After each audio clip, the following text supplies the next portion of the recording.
LJP में मचे घमासान के बाद पटना में जबरदस्त हंगामा। राष्ट्रीय अध्यक्ष पद से हटाए गए चिराग पासवान, तो चिराग ने राष्ट्रीय कार्यकारिणी की बैठक बुलाकर एलजेपी के 5 बागी सांसदों को पार्टी से किया निष्कासित।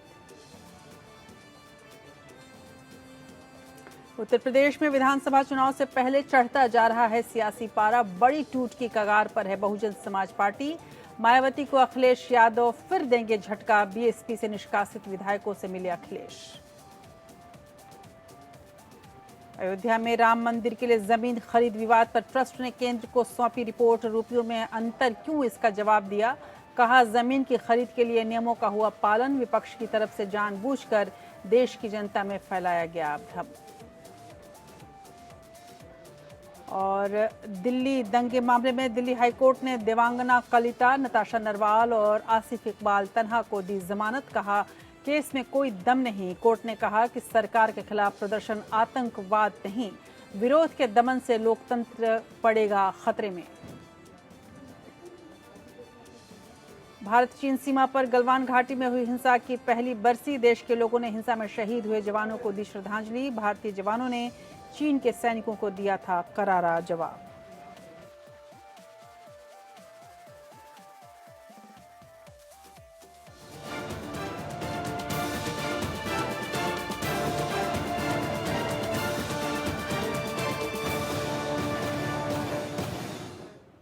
नमस्कार, बहुत स्वागत है आपका देश की बात में। मैं हूँ राजश्री आपके साथ। और देश की बात में आज हम बात सियासी बिसात की करेंगे जो कई राज्यों में बिछी हुई दिख रही है। राष्ट्रीय स्तर पर तो पहले ही बिछी हुई है। आज सियासत की उस असलियत की भी बात होगी जहाँ पर जो चेहरे हैं वो कुर्सी के बदलते ही रिश्तों को बदल लेते हैं, उसूलों को बदल लेते हैं। यूपी में बुआ भतीजा, बिहार में चाचा भतीजा, तो एमपी में मामा भांजों के बीच की सियासत पर बात होगी। और साथ ही पश्चिम बंगाल में दीदी और दादा के बीच चल रहे दांव पेच पर भी नजर होगी। इसके अलावा हम बात करेंगे न्यायपालिका के ताज़ा फैसलों से लोकतंत्र पर बढ़ते भरोसे की। दिल्ली दंगों के मामले में गिरफ्तार छात्रों को जमानत देते वक्त क्या कहा है दिल्ली हाई कोर्ट ने, और जानेंगे क्या देश में विरोध की आवाज़ का दमन किया जा रहा था। लेकिन इससे पहले एक नज़र हम डालते हैं उन दूसरी बड़ी खबरों पर जो आज दिन भर सुर्खियां बनी रहीं। और आज आपके अपने चैनल पर भी ये तमाम खबरें आपको विस्तार से दिखती रहीं। तो आज राम मंदिर से जुड़ी जमीन की खरीद घोटाले के आरोपों में घिरी श्री राम जन्मभूमि तीर्थ क्षेत्र ट्रस्ट ने इस पूरे विवाद पर केंद्र सरकार, बीजेपी और राष्ट्रीय स्वयंसेवक संघ को रिपोर्ट भेज दी। आरोपों को ट्रस्ट ने विपक्षी पार्टियों की साजिश बताया। लेकिन सवाल अभी भी है कि आखिर जमीन के दाम की गणित को समझा कैसे जाए। उधर इन तमाम खबरों के साथ साथ आज आम आदमी पार्टी के सांसद संजय सिंह के घर पर हमला हुआ। दिल्ली के नॉर्थ एवेन्यू के हाई सिक्योरिटी जोन में आने वाले उनके घर के नेम प्लेट पर अज्ञात लोगों ने कालिख पोत दी। संजय सिंह ने कहा कि वो इससे डरने वाले नहीं हैं। एक तरफ संजय सिंह के घर पर हमला हुआ, उधर अमरिंदर सिंह के घर के सामने पंजाब के मुख्यमंत्री घर के सामने सुखविंदर सिंह बादल ने ज़बरदस्त प्रदर्शन किया। उसके बाद पुलिस उन्हें और उनके साथियों को जेल लेकर गई। उधर देश में कोरोना वैक्सीन से 23 लोगों की मौत होने के आरोपों की जांच कर रही समिति ने बताया है कि अब तक कोरोना वैक्सीन से सिर्फ एक ही मौत हुई है जिसे कंफर्म किया गया है। सरकारी पैनल के मुताबिक 68 साल के एक बुजुर्ग की वैक्सीन लगने की वजह से जान चली गई है, जिस पर अभी तक अनुसंधान चल रहा है। 22 जो अन्य लोग हैं उनकी मौत अन्य कारणों से हुई, वैक्सीन लगने से नहीं हुई। वहीं आज देश में 75 दिन के बाद कोरोना के सबसे कम 60,471 मामले ही सामने आए हैं। उधर इन तमाम खबरों के साथ साथ जो गलवान घाटी में चीनी सैनिकों के साथ भारतीय जवानों की खूनी झड़प हुई थी, उसके 1 साल पूरा होने के मौके पर पूरा देश सैनिकों के लिए नतमस्तक रहा। इसी बीच सोनिया गांधी ने आरोप लगाया है कि चीन के साथ डिसएंगेजमेंट समझौता जो हुआ उससे भारत को नुकसान हुआ है। हालांकि एक सर्वे के मुताबिक आर्थिक मोर्चे पर लोगों ने चीन को सबक सिखाया है। और उधर community social media platform local circles के सर्वे के मुताबिक ऐसे 43% भारतीय हैं जिन्होंने पिछले 12 महीनों में चीन में बना कोई भी उत्पाद नहीं खरीदा है, जो कि एक रिकॉर्ड है। देश में आज गोल्ड हॉलमार्किंग अनिवार्य हो गई है, यानी आज से आप किसी भी दुकान से सोना खरीदने जाएंगे तो आपको सिर्फ हॉलमार्क का ही सोना मिलेगा।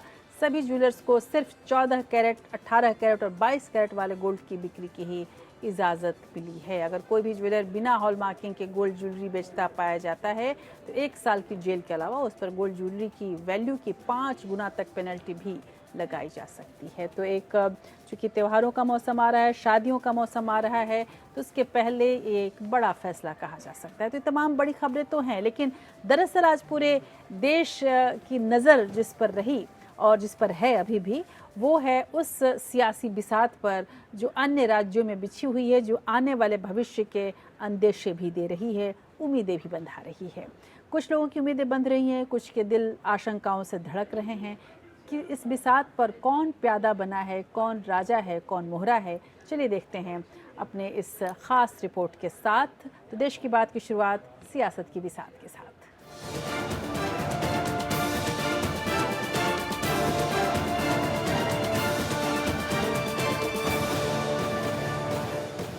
यूँ तो सियासत में बहुत कुछ नहीं होता, कहते हैं राजनीति सबसे क्रूर होती है और शायद इसीलिए राजनीति में रिश्ते नहीं हुआ करते, लेकिन फिर भी रिश्तों का मुखौटा ज़रूर लगाया जाता है। अब चाचा भतीजे के रिश्तों ने सियासत में एक बार फिर से तूफान खड़ा कर दिया है। इस बार ये तूफान बिहार में खड़ा हुआ है। लोजपा के नेता चिराग पासवान के सामने अपनी सियासी वजूद बचाना मुश्किल हो गया है। चाचा पशुपति कुमार पारस ने भतीजे को पार्टी के राष्ट्रीय अध्यक्ष पद से हटा दिया है। लिहाजा चिराग पासवान ने भावुक होकर चाचा को एक खत लिखा और इंसाफ के लिए पार्टी की राष्ट्रीय कार्यकारिणी की बैठक बुलाई। इस राष्ट्रीय कार्यकारिणी की बैठक में चिराग ने बाजी पलटने की कोशिश की और 5 सांसदों को जो चाचा के साथ चले गए थे उन्हें निलंबित कर दिया। इस बीच चाचा ने भी नई चालें सोच ली हैं। वो चालें क्या हैं वो आप देखिए इस रिपोर्ट में।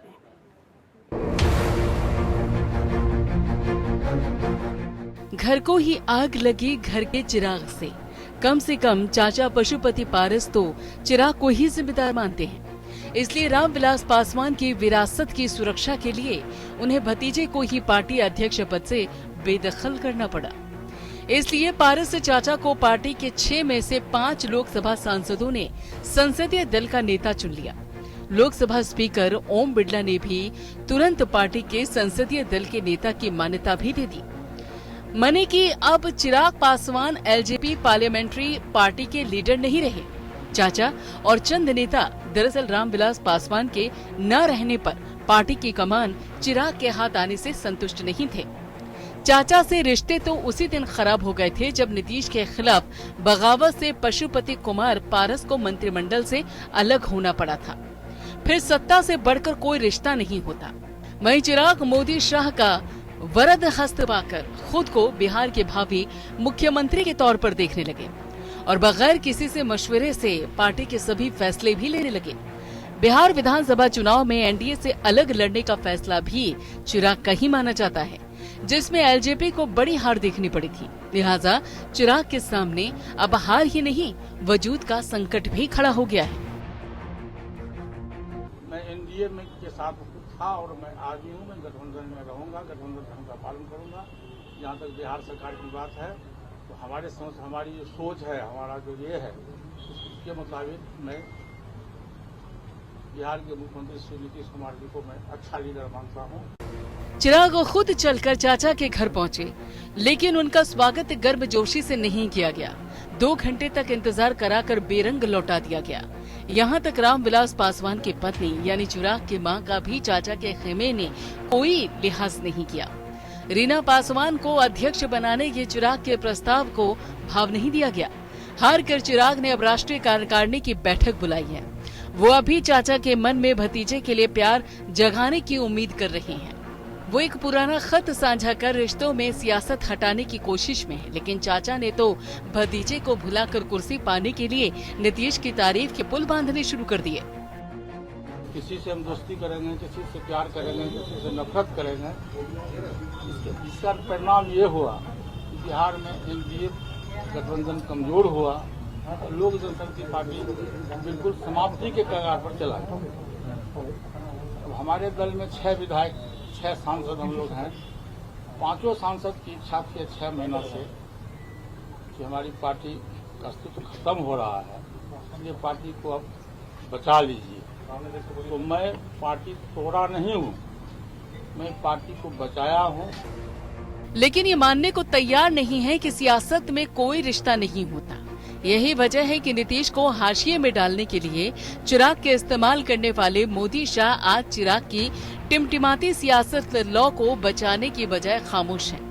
और इसकी वजह है सियासत, क्योंकि नीतीश से रिश्ते मिठास लाने और एनडीए की एकता में बाधा दूर करने की राह में चिराग रोड़ा बन चुके हैं। इसलिए बीजेपी भी मानती है कि घर को आग लगी घर के चिराग से। Bureau report, APN. Bahujan Samaj party के 9 बागी विधायकों ने समाजवादी पार्टी के नेता अखिलेश यादव से बात की। ये समझा जा रहा है कि इस बार बुआ को जबरदस्त झटका ये भतीजा देने वाला है। ये विधायक समाजवादी पार्टी में शामिल होने की तैयारी में हैं। इससे पहले भी राज्यसभा चुनाव के वक्त बीएसपी के 7 विधायकों ने भतीजे अखिलेश यादव से मुलाकात की थी। तब बुआ मायावती ने इन विधायकों को पार्टी से निलंबित कर दिया था। –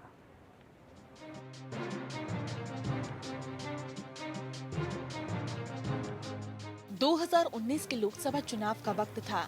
उस वक्त भुआ भतीजों के बीच रिश्तों की मिठास ने सियासत को इतना रसीला बना दिया था कि सियासत के सामने इंसानियत भी पानी भरने लगी थी।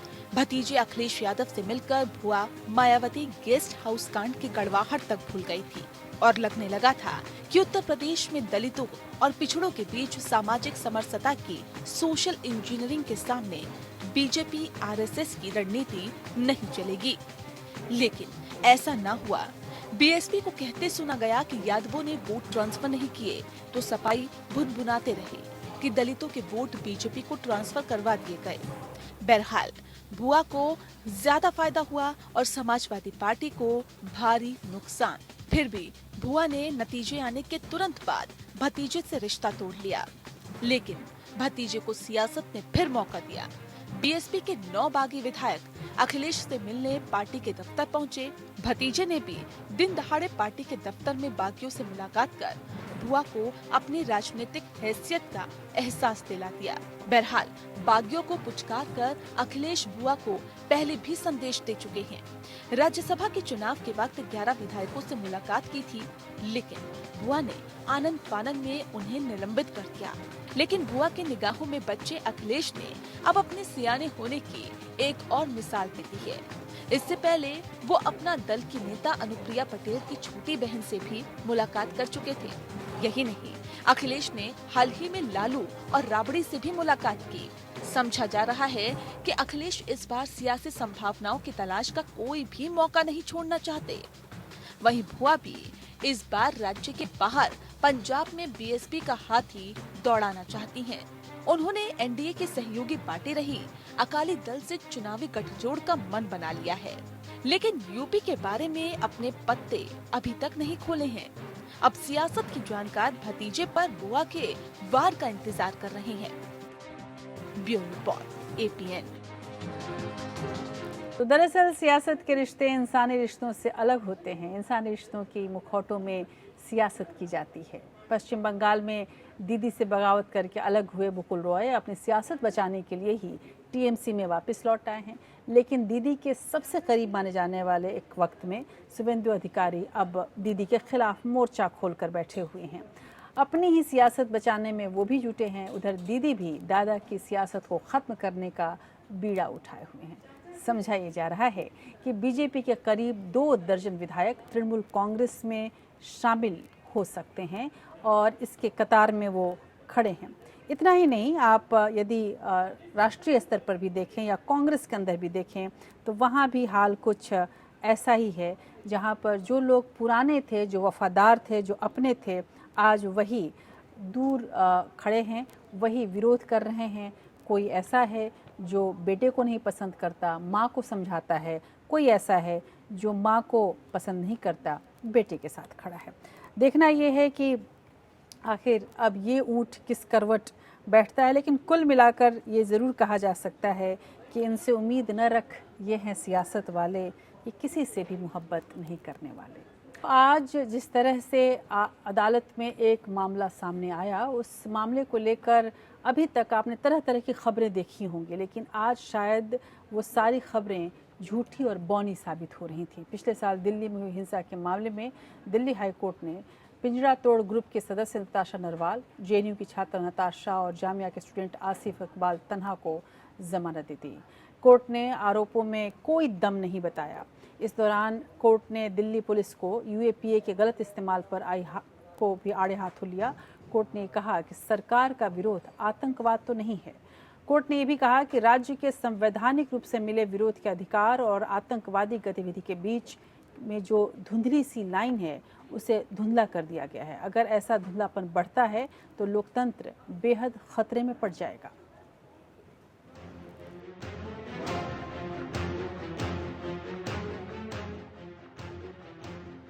दिल्ली हाईकोर्ट ने उत्तर पूर्व दिल्ली दंगे के एक मामले में जवाहरलाल नेहरू विश्वविद्यालय की छात्राओं नताशा नरवाल, देवांगना कलीता और जामिया मिलिया इस्लामिया के छात्र आसिफ इकबाल तन्हा को जमानत दे दी है।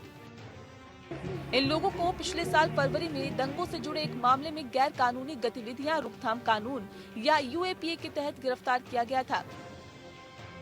जमानत देते हुए कोर्ट ने कहा, कॉलेज के छात्रों के एक जमात द्वारा आयोजित विरोध प्रदर्शन से हमारे देश की नींव नहीं हिल सकती। साथ में यूएपीए के तहत अत्यंत गंभीर और गंभीर दंडात्मक प्रावधानों के बेवजह आह्वान के खिलाफ चेतावनी देते हुए अदालत ने टिप्पणी की।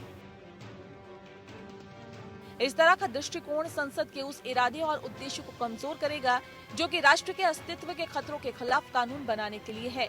गंभीर दंडात्मक प्रावधानों का अंधाधुंध उपयोग केवल उन्हें तुच्छ बना देगा।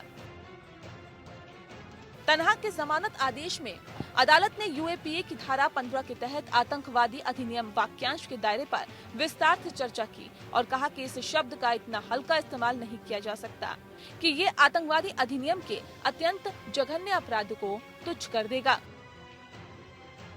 कोर्ट ने स्पष्ट किया कि यूएपीए के तहत आतंकवाद को भारतीय दंड संहिता के अंतर्गत आने वाले पारंपरिक जघन्य अपराधों से अलग तरीके से समझा जाना चाहिए। न्यायालय ने कहा कि यूएपीए का इरादा और उद्देश्य भारत की रक्षा पर गहरा प्रभाव वाले मामलों से निपटना है, न अधिक और न ही कम। कोर्ट ने कहा कि तन्हा के खिलाफ चार्जशीट में बिल्कुल कुछ भी नहीं था जो यूएपीए की धारा 15 में एक आतंकवादी कार्रवाई को साबित करता है। बेल देते हुए कोर्ट ने यह भी कहा कि न्यायिक प्रक्रिया लंबी चल सकती है। ऐसे में क्या कोर्ट अनुच्छेद 21 के तहत आरोपी के संवैधानिक हक का हनन देखता है। दिल्ली हाईकोर्ट के फैसले ने निर्दोषों को फंसाने के लिए झूठे मामले दर्ज होने, यूएपीए जैसे कानून का गलत इस्तेमाल और बेल नहीं देने के चलन पर भी प्रश्न चिन्ह खड़े किए हैं। Bureau report. देश की न्यायपालिका के हालिया फैसलों से एक नया आशावाद जन्मा है। अहम बात यह भी है कि प्रधानमंत्री ने G7 जैसे अंतर्राष्ट्रीय मंच पर लोकतंत्र और अभिव्यक्ति की स्वतंत्रता को भारतीय सभ्यता का सबसे खूबसूरत आचरण कहा है। लेकिन देश की सरकारी संस्था NCRB के अगर आंकड़ों को आप देखें तो सरकार के आचरण पर और प्रधानमंत्री जननायक के इस बात पर सवाल उठ रहे हैं। यानी केंद्र और राज्य सरकारें मोदी जी की प्रतिबद्धता के संदेश को लेकर गंभीर नहीं है। ये NCRB की रिपोर्ट बताती है, हम नहीं कह रहे। ये सवाल इसलिए भी उठ रहा है कि क्योंकि मोदी जी के पहले शासनकाल के NCRB के जारी आंकड़े बताते हैं कि पिछले 5 साल में देश में 559 लोगों को राजद्रोह के मामले में गिरफ्तार किया गया, जिसमें से सिर्फ 10 लोग ही दोषी पाए गए। अब ये आंकड़े हैं, ये तो चीखेंगे, ये तो बोलेंगे। समझना नहीं समझना ये हमारा और आपका काम है, और शायद इसीलिए अदालतों को इस तरह के कड़ी बातें कहनी पड़ती हैं।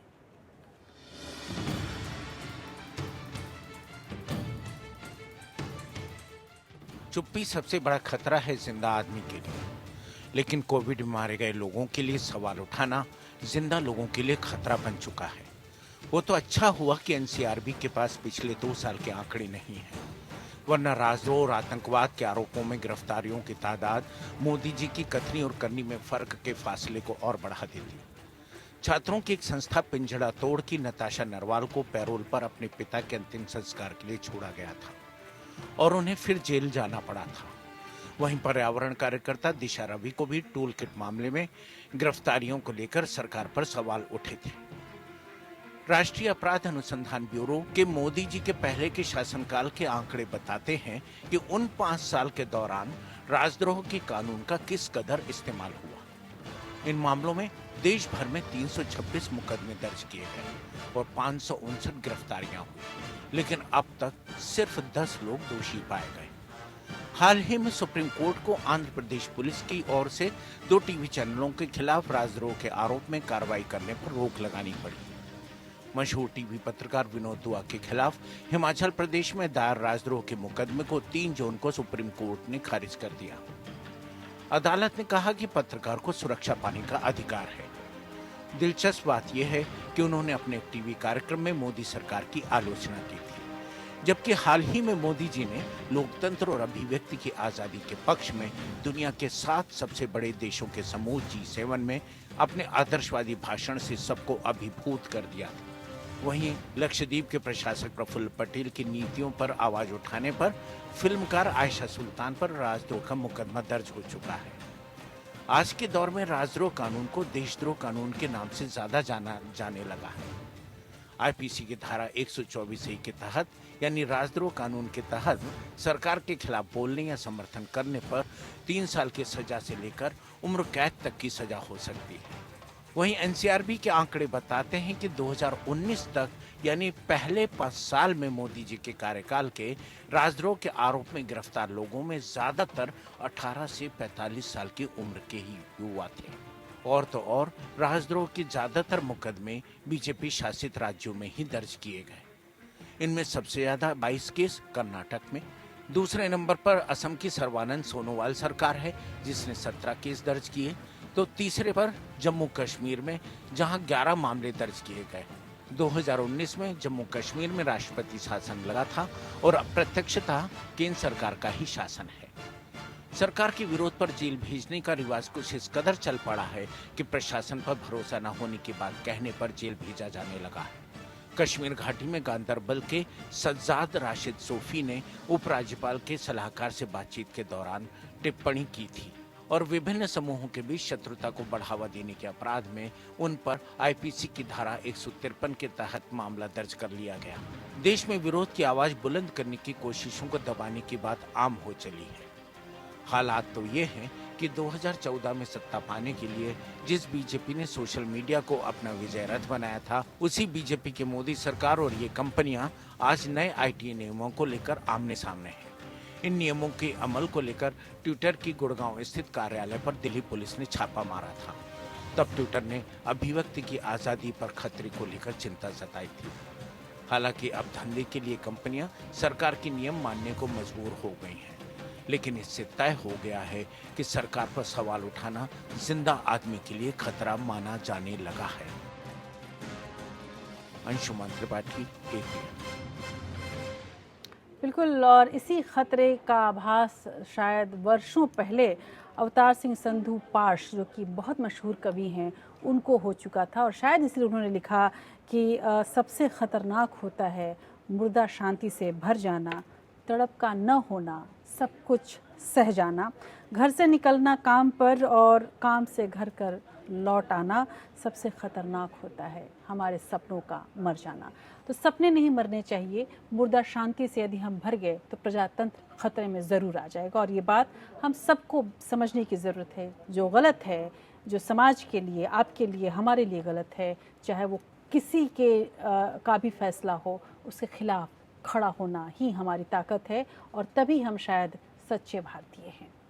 तो सच्चे भारत की बात हो तो जाहिर सी बात है कि ऐसे धरोहरों का जिक्र आ जाता है जिस पे हमें नाज होता है। अजंता गुफाओं की आज हम बात करेंगे धरोहर में। महाराष्ट्र के औरंगाबाद ज़िले में बनी अजंता की गुफाएं प्राचीन भारत की गौरवशाली इतिहास और संस्कृति की धरोहर हैं। ईसा पूर्व 2री सदी में बनी अजंता की गुफाएं 32 बौद्ध गुफाओं का समूह हैं। अजंता की गुफाएं पहाड़ की चट्टानों को शानदार कलाकारी के साथ काट कर और बनाई गई हैं। अजंता की गुफाओं में भगवान बुद्ध की जीवनी को चित्रों और मूर्तिकारी के जरिए उकेरा गया है। ले चलते हैं आपको अजंता की गुफाओं में।